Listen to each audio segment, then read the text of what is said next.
All right, waiting for a sec. Just hit start. Hold on.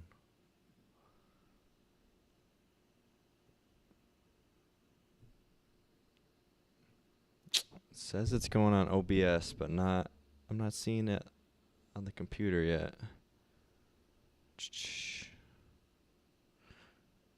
Here we go. Okay, cool. One sec, y'all.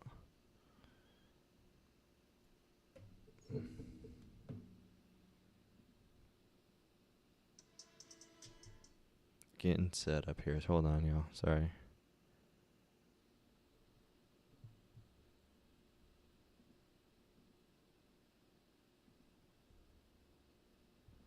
Muting that. Okay. All right.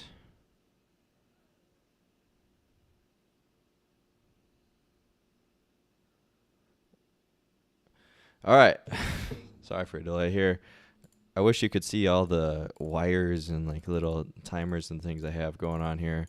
But this time I'm just doing it without the camera because last time I did it with camera and it slowed down everything because my computer's old. So I do have the new MacBook on the way. But for today, I'm just going to try to show things visually and you'll hear my silky voice and that'll be good enough. So this is the agenda. We're going to talk about the sidebar component of the app with my calendar, the old one, the new one, and then we're going to compare it to the Shad CN version of the sidebar, and then some general lessons about this kind of component and work.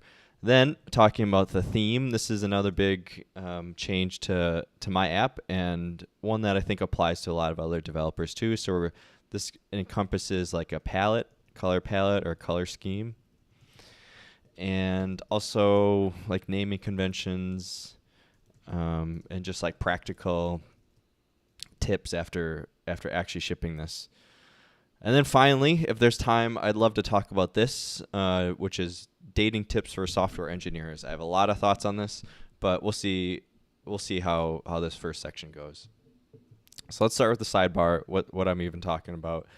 This is the live app right now, and so let's just do a quick little demo. You can collapse it. You can open it. You can do that with the shortcut too. What else? There's like 2 sections to it, and it responds to the screen if there's a lot of stuff. Let's just start adding more. I want to show that it's scrollable. Yep, a couple more. Okay.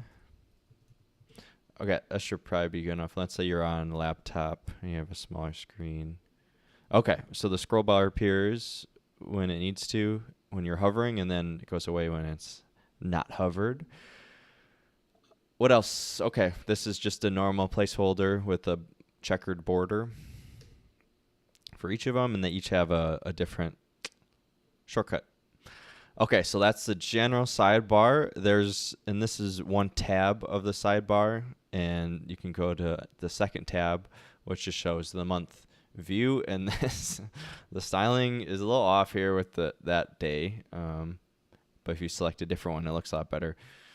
And this just goes to the whatever week of the date you selected, of course. And then there's a little section that shows what calendars you connected, and then a whole lot of empty white space. So you can also go between tabs with the shortcut. So I'm going to do Shift 1 and Shift 2. Cool. That's the sidebar. It does the normal things that it did before, which is you can like drag and drop things or not. So before, I want to show you what it did before. See if we got that going here. Because this was a pretty big upgrade. It's 9080. Here we go. And let me go to this one.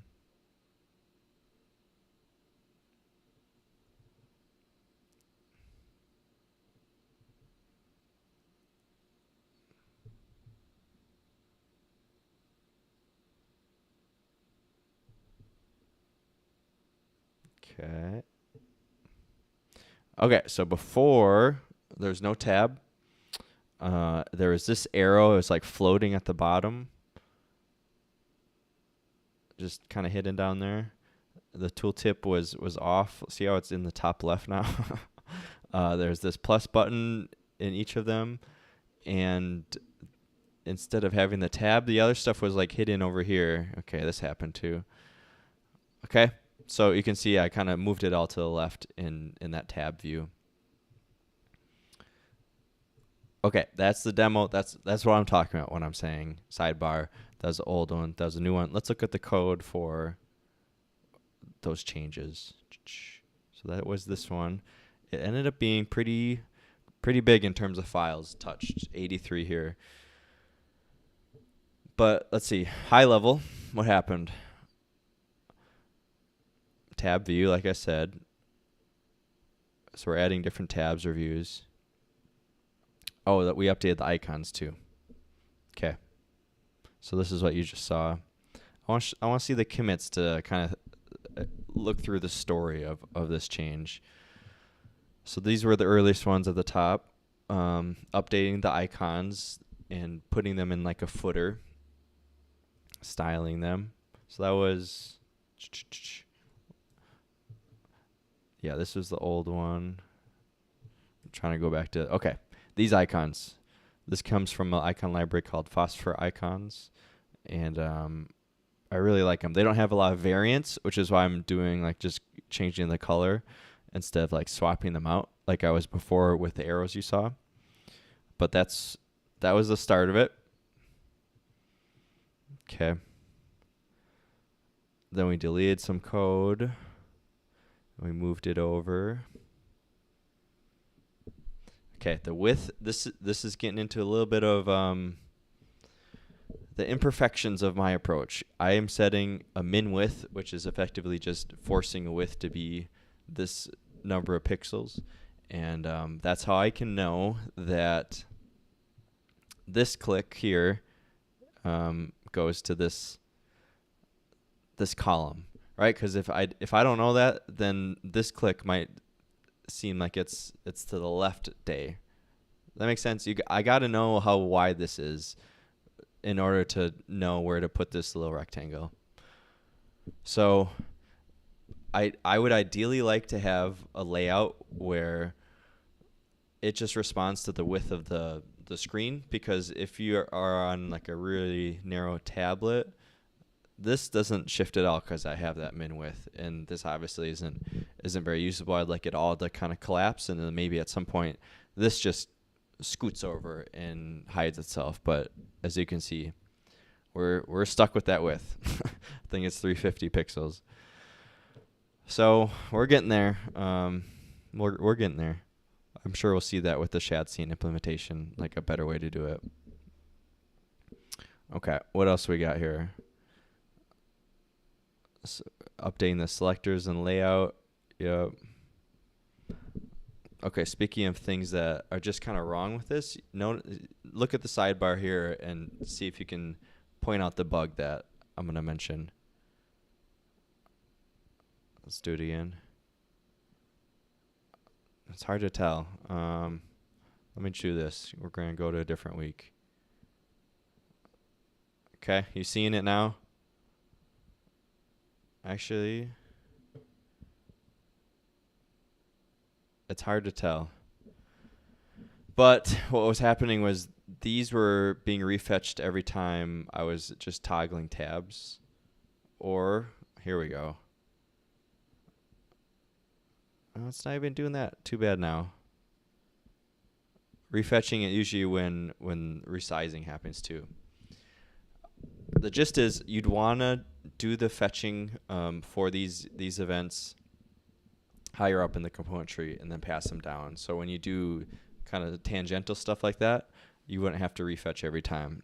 My computer's actually going a little quick today. Oh, there's a little blip there, so it's hard to say. It's hard to see, but trust me, it's refetching a lot. Okay, a little styling. Close grid draft. Okay. let's just skip through here real quick, see if anything really is interesting code-wise. This is looking at different dimensions and like placements. You see some coloring. The date picker view.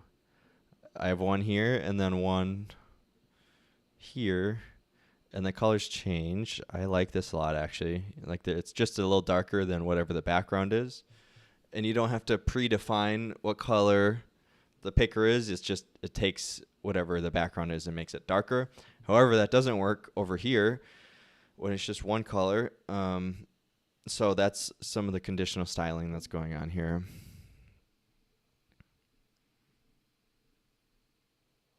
A lot of that stuff.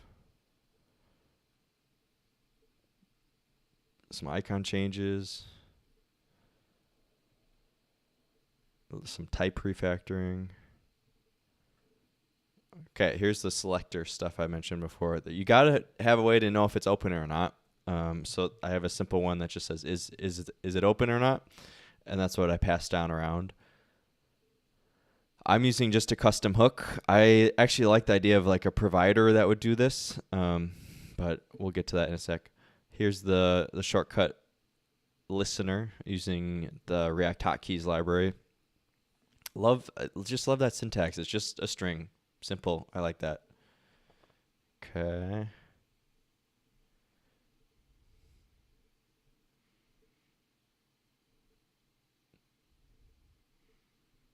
Then this is a lot of just like rearranging after I'm realizing like my styles weren't right and I had to structure this differently.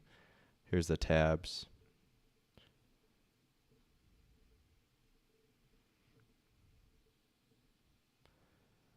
Okay, here's my icon rows.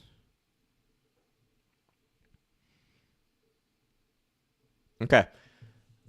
Obviously, you can go and look at all this step by step, but that's high level, the code and the changes. I want to talk about this because this came from Shadsian recently in the last couple of weeks, and it's a whole thing about sidebars. Look at this. We got the new tag on it still. I think the timing of this was great for me because I like to reference it.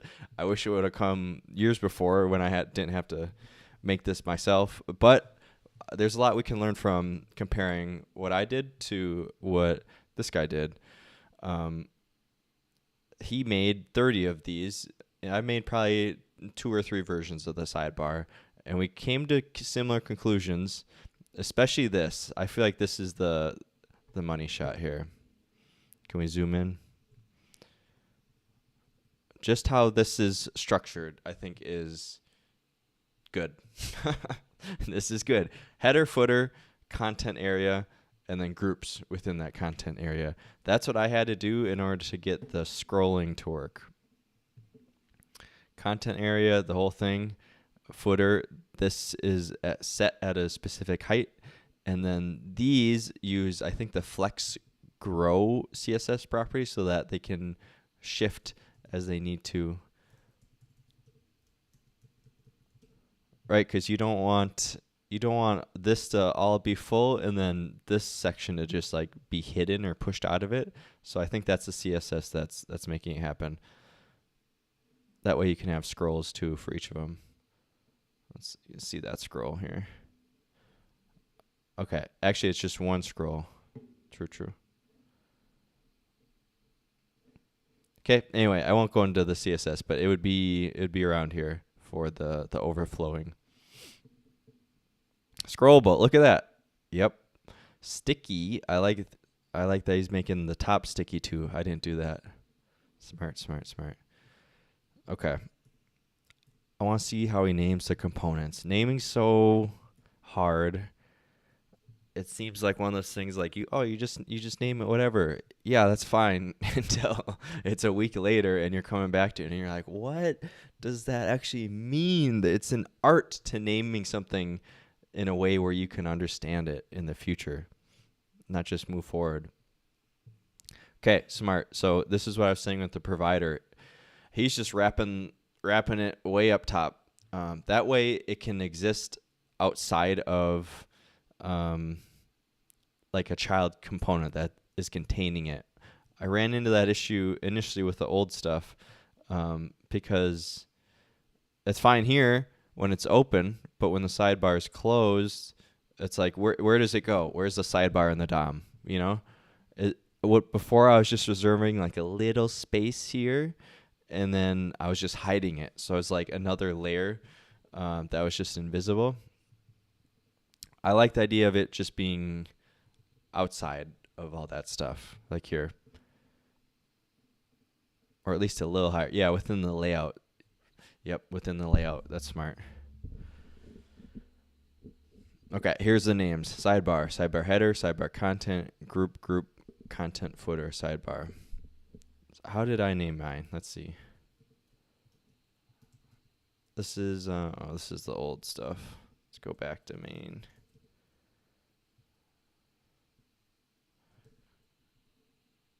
Sidebar. Okay, I call it container, tab container. So that's a unique thing that I have that the regular one doesn't, I don't think, is these tabs. So anyway, we have two containers. And then a tab, that's like his group. And then let's just look at what a tab has. A tab has content, another group, and then the 2 or 3 sections. Where's the footer? Okay, this is like my footer. I call it the icon row. I think footer makes more sense. But anyway, naming, I think he nailed it. He nailed it. He did a better job. Okay. For the sake of time, I don't want to get too deep into this, but the takeaways, what are the takeaways here? One, if you're making a sidebar, use ShadCN. Like, it's well thought out in terms of naming. It works well. Tailwind, it is composable. That's the buzzword of the day now in the React community, right? Everything's composable, which just means everything's a Lego block. If it's composable, it's a Lego. And that means you can stack it together how you want. You don't have to buy into ShadCN's specific philosophy on how the Lego block should be composed. He is defining like names and just general patterns, but it's built in a way where you can mix and match. This is the idea with like design libraries too. They have atomic little tiny pieces, and then you compose the whole thing. Like, for example, we're looking at a page here. This would be a link. This would be a different variant of a link with an underline. Here we got something that's like a search. Those exist as their own separate atomic pieces, and then you compose those further to customize it how your layout should be. Okay, sidebar on a buzzword. So, if you're just building your own sidebar, use ShadCN's. It's pretty solid. Name it in a smart way like this.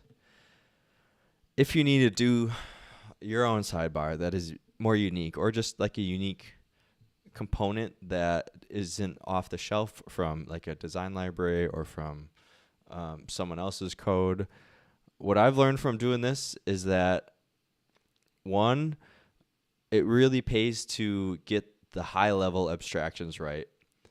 What I mean here is I didn't have this container tab content area set up as just like sidebar. And in the sidebar was the HTML, the CSS, the state,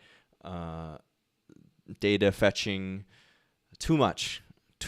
So if you can set up like the building blocks right to start out with, and then you just define each block better and iterate from there, that's the way to go. I know it's hard to get there sometimes if you are just rushing or you don't have like a super clear idea of what is this long term. I want to show you something. If you've seen the app and you're interested, let's see, where would it be? I'm gonna have to skip it. I have designs of the sidebar and other directions I could go with it. For example, I would want it like here. I'll just draw a quick little thing. Let's move this over.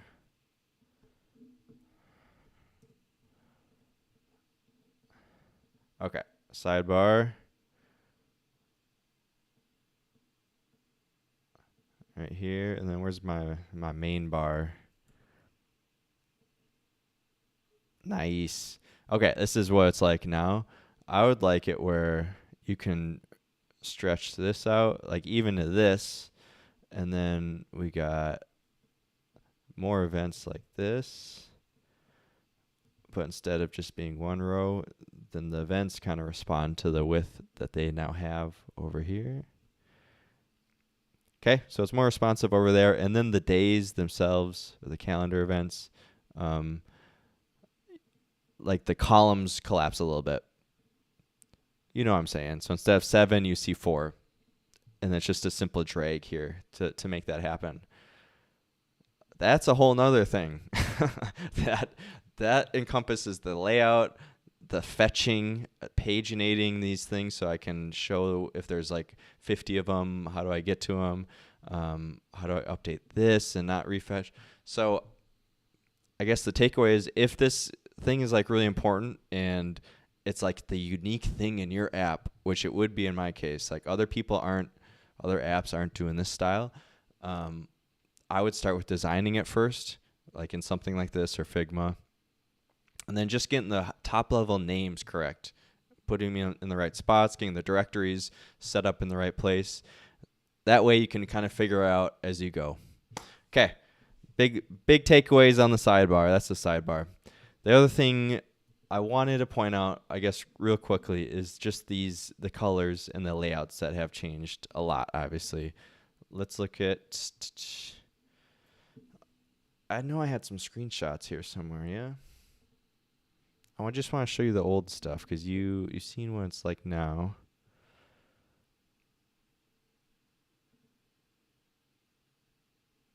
Closed.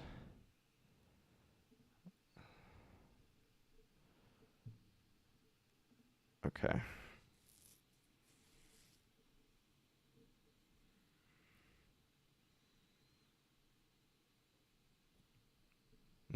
No, I didn't even take a screenshot of the old stuff. Shame. Listen, let's suffice it to say, this looked a lot uglier before. This looked bad. I changed the font, and for that I used Font Sensei, I think, just to get some ideas. I also used AI, I think just Chat GPT. And I said I wanted like something technical, but also something like journal-y or something like someone who journals with a pen and paper would enjoy. And then also Google Fonts.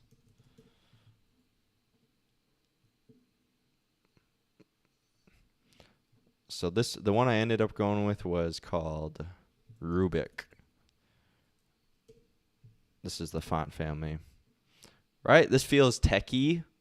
Definitely, like just with things are a little condensed. There's a little bubbliness to it, especially with the mono. Obviously, that's like very quintessential tech, but also feels a little artsy to me. Feels like a little, there's some flair. Like, look at this T. See how the T rounds like that? That feels like a thoughtful stroke versus just a normal, chicken scratch T. They wouldn't have rounded it like this, and it wouldn't be like this nice bend on the H.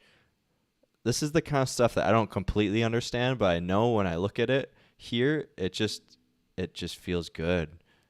Let's get a T. Look at that T. Can you see the T? Just a little, you wouldn't even think about it, but just the way that kind of blends into the next letter, I think it's beautiful. I'm really happy with this choice. I didn't spend too much time on it. So if you haven't swapped out your font from like the Arial, check it out on Google Fonts. And then they even have the code that you need to put on your site. So you click Get Font, get embedded code. And then this is fine usually. You can put it in the in the head of your HTML, and that's exactly what I did here. They are saying using these font weights, you can customize this even further to just like if you only want a certain weight or you want all the kind of variants. But anyway, this is a good way to do it. You can also get fancy with the import.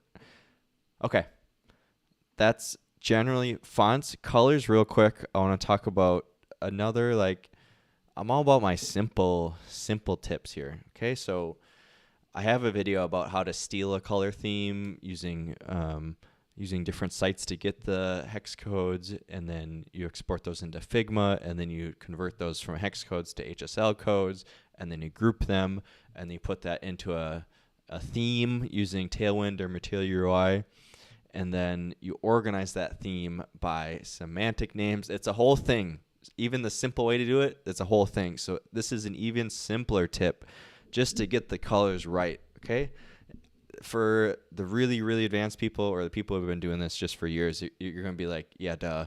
But I feel like people don't know this. So I have a color right now, and I'm like, well, maybe it would look better in a different way. So I'm just going to open the dev tools and find the component or the element.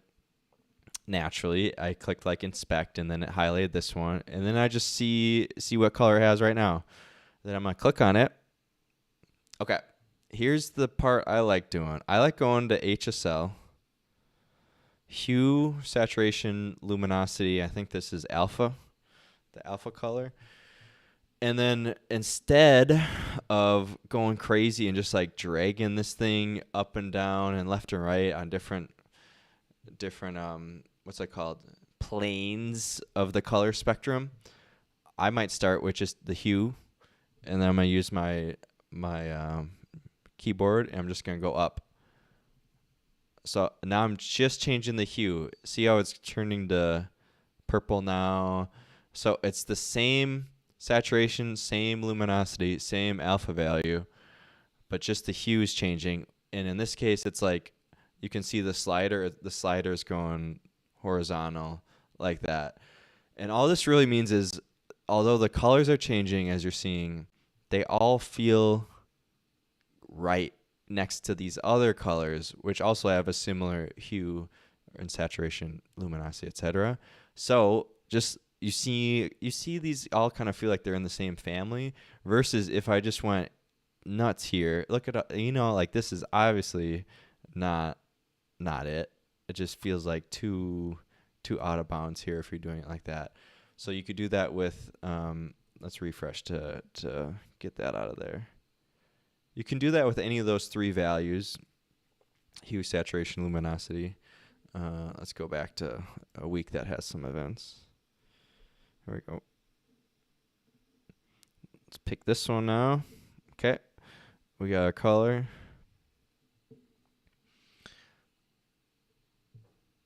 Let me show it with okay, now we're in RGBA. I don't understand those as naturally as hue, saturation, luminosity. Like this just feels a little more intuitive to me.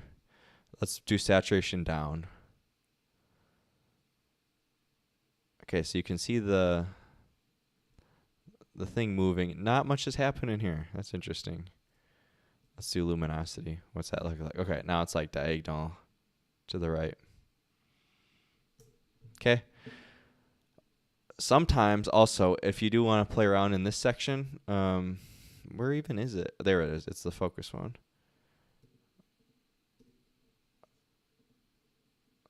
What I was saying is sometimes I'll just look at this area here, and I'll know, okay, I'm here. I'm like top left, maybe like 80 to 90% up there.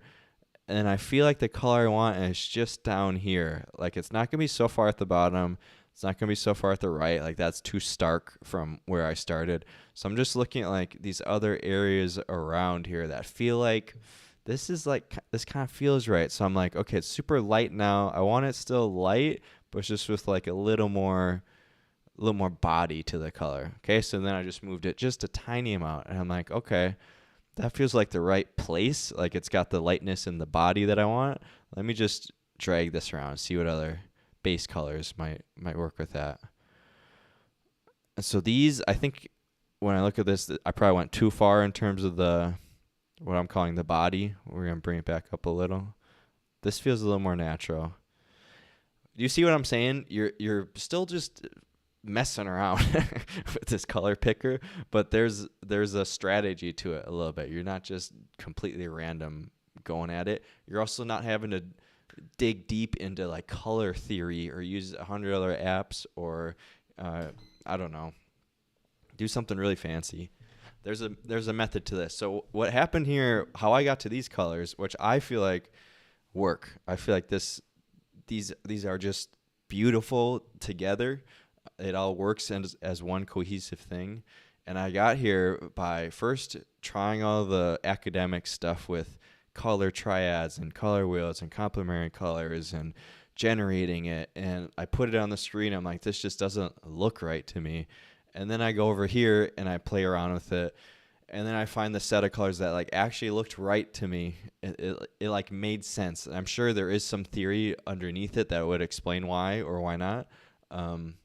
But the point I'm trying to make is just following the standard academic way of doing it didn't work from my visual opinion. Okay, so it's falling back to a simple hack or a simple way to do it, and just like getting it done and moving on. I'm really happy with this. Let's see. Let's go back to our agenda here. Okay. You know what? I'm gonna skip the dating tips for now. Maybe we'll come back to that another day. You know what? No, I'm gonna pop off. Who cares? I'm gonna pop off. This is gonna be hidden in the stream, and no one's gonna watch it. I gotta get this off my chest because this has been driving me crazy recently. So, how do I set this up? Normally, this wouldn't even come out of my mouth. I wouldn't even think to touch on this topic, except I went on my YouTube analytics and I realized like 95 or 98% of anyone that goes to my channel is a male software engineer in his like 20s to 40s. So I feel like I can talk about this now actually because I know it's not like any random person or worker. You guys are software engineers and you're guys. So let's talk about this. Okay? Dating tips for software engineers. I go out with a lot of software engineers. Like, I mean, we hang out and then we go out to bars and places and hang out and talk to people. And I've been in the market for a couple years. And there's some things that I've learned make it hard for software engineers. And a lot of things that work in our favor, but there are definitely some things that is so easy to fall into that actually completely screws us in the dating market. Let's talk about one. Let me just dive in. Everything about software engineering, coding, is setting you up to be logical. It's inputs, it's outputs, it's arrows, it's diagrams left and right, it's a flow of data. Everything is separated very consciously. You want your data access away from the state, away from the markup, away from the CSS. There's process to how things get done. You create a PR, it's reviewed, you make changes. Everything is logical. Everything's logical, and you're just in that mode all the time. And the fact is, I'm only speaking from a man to a woman kind of a relationship. Women aren't logical in that same way. They're working all the time in that world too, and they don't want you to be logical all the time. They want you to have some fun. They want you to loosen up. They want you to play stupid little games or just have fun. Just be a person. Don't be so rigid. I see so many engineers get into conversations and it's like they're having a design review for their life, or like they're walking through code review, but instead of code, we're just talking about hobbies or like the football game or like any other bullshit. It's just so boring. There's no emotion. And it's killing everything. Like there's nowhere to go from that. You can't be super logical. You got to snap out of that. Same thing with analytical too. This is more speaking to analyzing everything about the conversation, looking at the texts all the time, trying to be super regimented about, okay, I'm going to do this and this and this, and here's my here are my stats, and I need to hit my quota. It's very natural to do that too from having a job where it's all about metrics, and the answer is always let's get more data and make a data-driven decision. So that leads into, I'm sure, how many matches you're getting, A/B testing some stuff, just treating it like a super numbers game, and it is, of course, but it's excessive.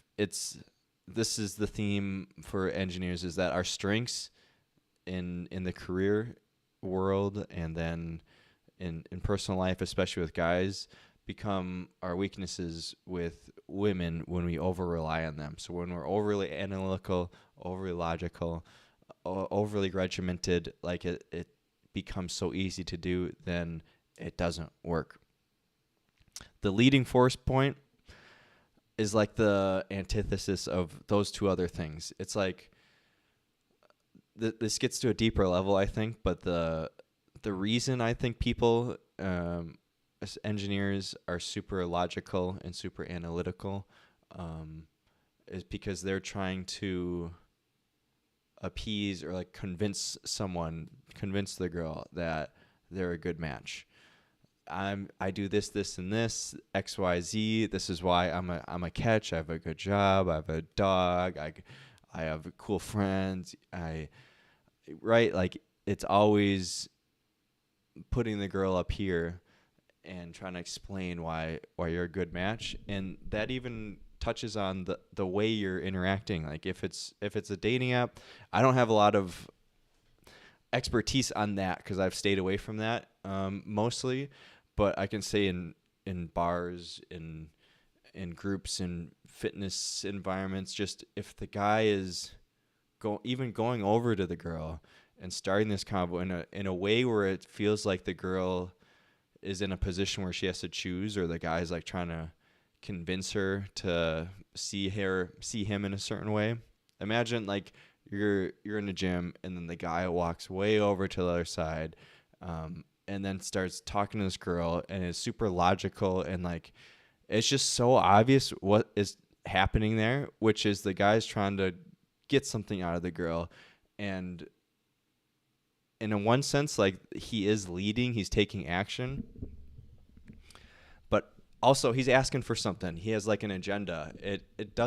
I don't think it feels good to the girl. I think it's flattering. I think it's validating. I think it makes them feel good, but in terms of actually getting like long-term results, I think the better way is just to be a leader in your own life. You're the source of change, of action, of things you do. You have a plan. You're going through the world. You're going through your life. You're reaching your goals. You're having a cool social life. And then it's more about attracting people into that. And even while you're doing it, that doesn't mean you can't talk to people or reach out to people or like initiate convo or ask someone out. But it's a mindset. It's totally different from the mindset of, oh, I need to go out and ask 10 girls out tonight so I can get better and like hit my quota. It's like, no, I'm going out with my friends because I love my friends. We're going to have fun. And if someone crosses our path or looks interesting, like we'll talk to them and it'll be cool and we'll get to know them. And if they're lame, then we're just going to keep having fun together and moving on. The vibe is so different. And I see the vibe with software engineers being so analytical, so tense. Their heads are on a swivel all the time. It's so obvious that they're there trying to talk to any sort of female. And if I can sniff it out, being super logical and unintuitive, I think girls who are so tuned into that stuff can see it from a mile away. So knock it off. I'm frustrated about being around so many engineers when we go out and them doing that bullshit, and it does not work. Doesn't work. All right, my rant's over. Timer's going off. I gotta run. Thanks, guys. Good luck.